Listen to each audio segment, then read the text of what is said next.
Hey, I'm Khaled. I'm a visual arts teacher, and in this tutorial, I will explain the Loomis method to draw face/head from side view.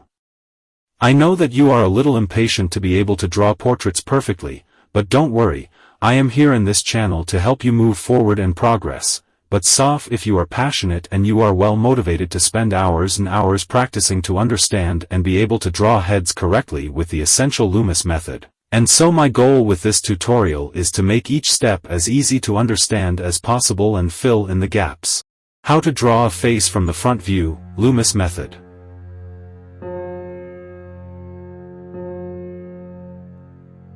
Draw construction lines for a head in the front view.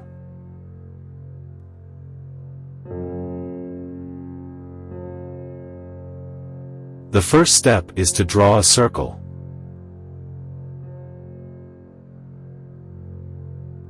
To do so, limit the movement in your fingers and wrist and instead, move your elbow and shoulder.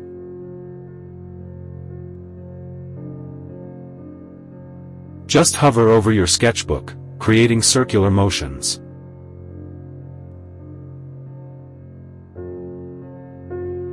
When the movement looks and feels right, lower your pencil to create a faint circle.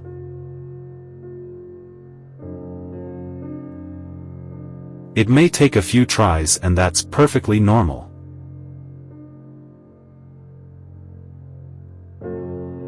I've gone over my circle to make it dark so the instructions are more clear.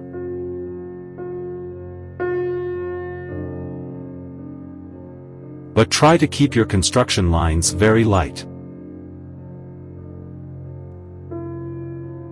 The next step is to create a vertical line, called the middle line, and a horizontal line, called the brow line, that runs through the very center of your circle. Since the side of the human head is more flat, let's cut off the sides of our circle. To cut off just the right amount, split the vertical line, aka middle line, into 6 equal spaces. Draw a straight horizontal line through the top and bottommost tick. Where each horizontal line intersects with the circle, draw a straight vertical line. You should now have a square within your circle. I can't easily erase pencil crayon, so for now, just imagine that the left and right sides of the circle are gone. Determine where each facial feature goes.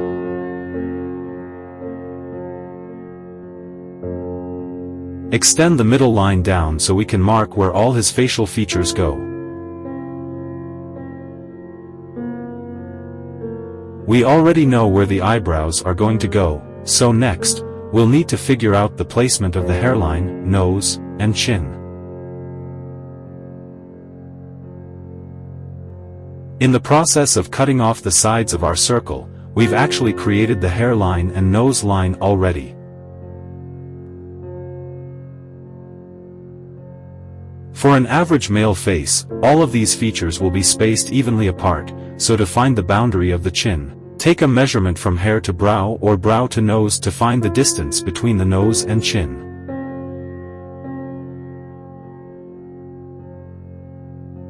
Make a small tick to mark the spot.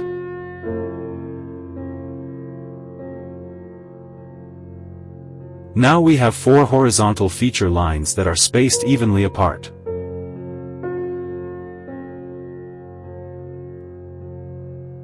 To complete our head shape, we'll need to draw the jawline. Extend the sides of the head down a little and then taper your pencil stroke in toward the chin. You can adjust the chin width based on your preference. For older males, I like to make the chin very wide with sharper angles.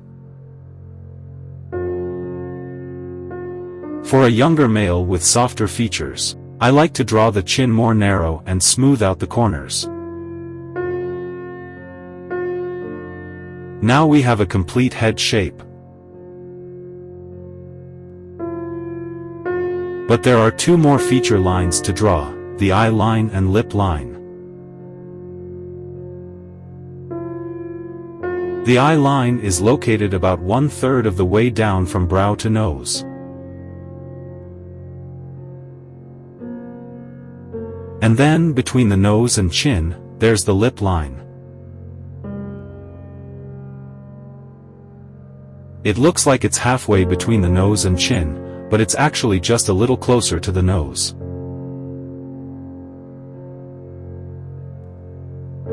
Time to draw the actual facial features. Let's start adding his features now. Now that we've constructed the head shape and know where each facial feature should go, let's use these as guidelines to draw our details on top. Draw his ears along the side of the head, positioned between the brow and nose. It may help to think of the ear as a shape that resembles half of a heart. Introducing the skull and planar head. Drawing the rest of his facial features can be very intimidating. So before we actually draw any of them, it's good to learn where each feature fits on the face, then we can worry about how to draw each one. A good way to approach this is to first practice drawing the human skull because it helps us understand the structure beneath all that skin. Study and draw the skull from all sorts of angles. There are many apps and online references you can use to study from. You can also learn how to draw muscles of the face, which is covered in Andrew Loomis' book. Learning how to draw a planar head will also come in handy. It's basically a blocky, simplified version of the head. When you practice drawing this, it helps you better visualize where the facial features go, and it will give you a better grasp of the subject in a three-dimensional space, giving you an understanding of how to draw the subject from different angles, which will help you as you move on in this drawing series.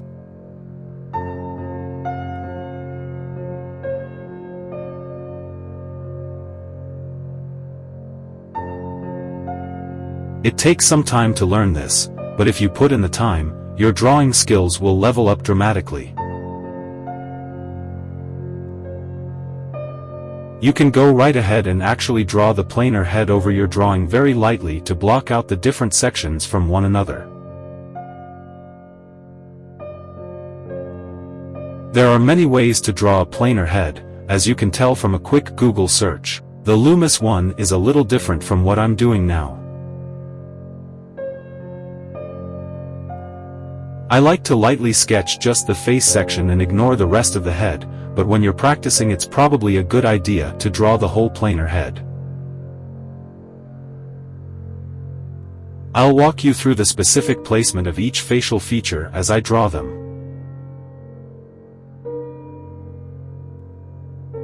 With the skull and planar head references, you can probably already vividly picture where the features go.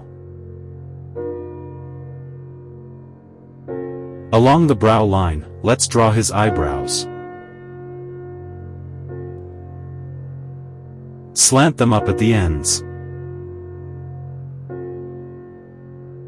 Leave a little space between the tail of each eyebrow and the side of the head. Use your planar head sketch as guidelines to help with drawing the nose. The nose should sit on the nose line and be balanced along the middle line that runs vertically down the face. I won't go into much detail on how to draw each individual facial feature because I have separate tutorials for each one already.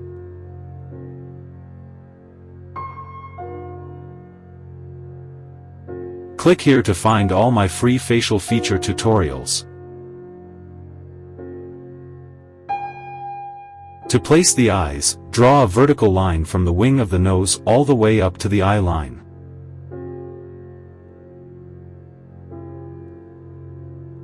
That marks the inner corner of each eye. The width of each eye should be about the same width as the nose. For each eye, you can draw a trapezoid-like shape, then round off the corners to create something that looks more like an eye. Position his eyes right above the eye line.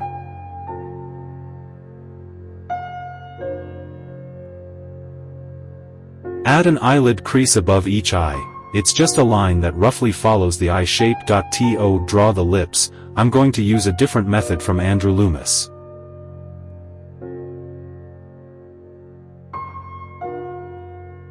Where your lip line intersects with the middle line, draw a U-shaped curve. It can be pointy, shallow, wide, or long. To either side, draw the corners of the mouth using small ticks, then connect the dots, creating a wavy line in the shape of your choice.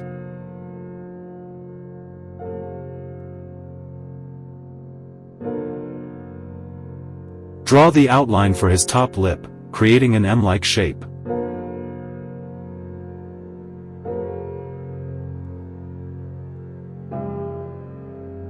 The bottom lip is like a very wide and shallow U shape.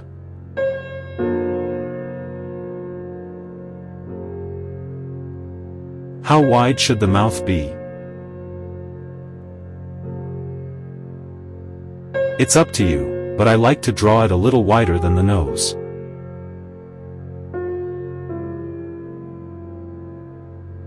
If you want to really define his cheeks but don't know where to start, it helps to visualize his skull.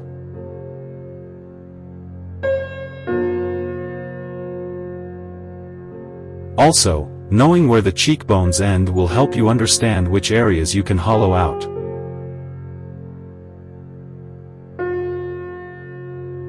For his jaw, use your construction lines as a rough guide, softening the harsh angles. I'm giving him a dimpled chin. For his neck, draw it as thick as you'd like. I'm using red here so you can clearly see what I've added since the last step. Let's draw the outline for the top and sides of his head. Round off the sharp corners and make the sides of his head come out a little more than the blue construction lines. How to draw hair in the front view.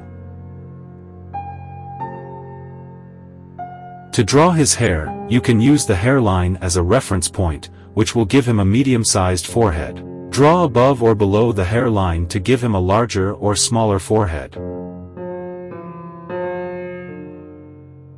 Where the hairline intersects with the vertical middle line, I've drawn a dip to give him what's called a cowlick. The boundary of his hair along the two sides of his forehead angle in slightly toward his eyebrows and then out toward each ear. You can leave it like this so he has a buzz cut, head pictured on the left, or give his hair some length and volume, head pictured on the right. To do that, first select where you want his hair parting line to be, where he parts his hair. The parting line is the transition point between where his hair sweeps left and right. Start drawing his hair from that point and give him any hairstyle you want. To give his hair more volume, draw it further away from his head. Once you're happy with how your drawing looks, erase the faint construction lines, and that completes our head drawn from the front view.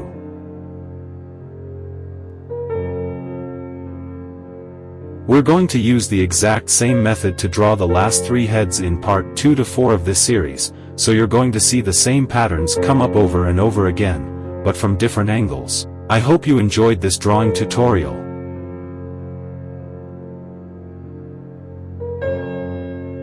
If your drawing didn't turn out the way you wanted the first time, don't give up.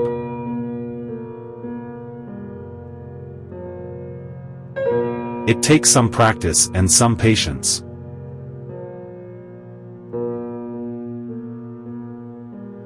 You can do it.